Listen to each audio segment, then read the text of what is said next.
At Audubon, we do embrace the concept that birds lead us to our work.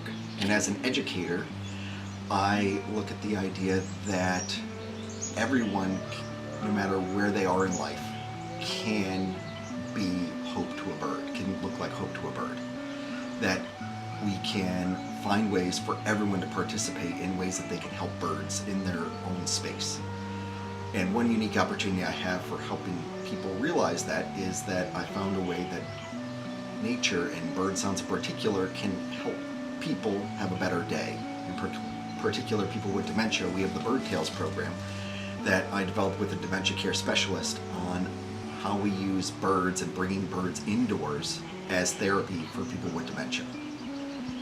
And we have been able to connect people with the birds that they grew up with and the birds that live around them today, and even birds that they might never have seen in their lives, but the awe of getting to see and hear them brings them to a place where they're happier and their memories are in a different spot than their mood, so making them happier sticks with them.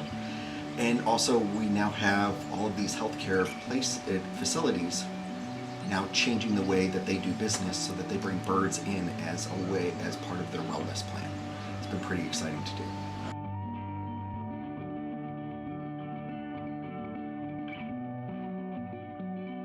We preserve what we call early successional habitat, and that includes our grasslands, which you can see here. We have our shrubland fields, our scrub fields, and then our young forests. So it's quite a diverse habitat, which do attract a number of species that utilize it as nesting grounds. So what we're able to do is use our banding data and territory mapping data to try to formulate a habitat management plan. One of the most important habitat is our shrubland fields, and we actually supplement some bluebird boxes for the bluebirds as a nesting cavity. And what we're trying to do here is prevent, this is a predator guard that's intended to prevent snake predation, weed predation. So what Chris is doing today is we need to tweak this a bit, and we're going to remove the baffle and guard, and we're going to probably cut it and shrink it so that it's more sturdy and just kind of secure it better.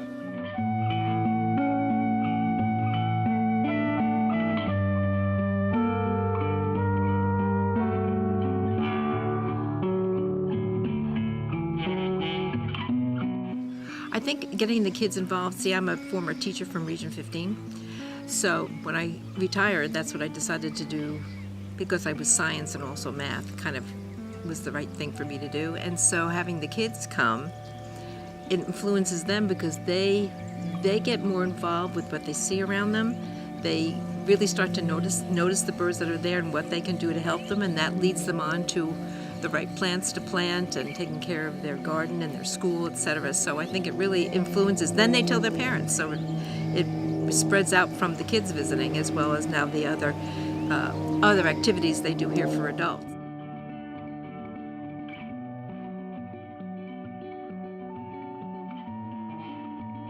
I'm the Education Programs Manager, which means that I help design and create all of the different activities that connect people with nature here. And in particular, whenever we can, having a focus on birds. That means bringing school groups here and helping teachers find ways that studying birds and what birds need as part of a food web can connect with the curriculum, and also with adult groups that not only do I visit those people with dementia, but there are lots of other older adult groups that I connect with as well, sharing with them what's going on outdoors and a message of how they can help birds in their own backyards.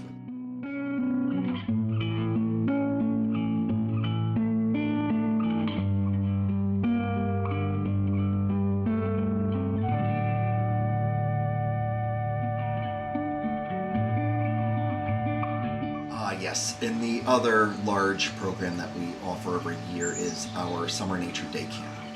having a week-long experience, full day, just like they were at school all day, but instead their school becomes our 700 acres of the bend to the river.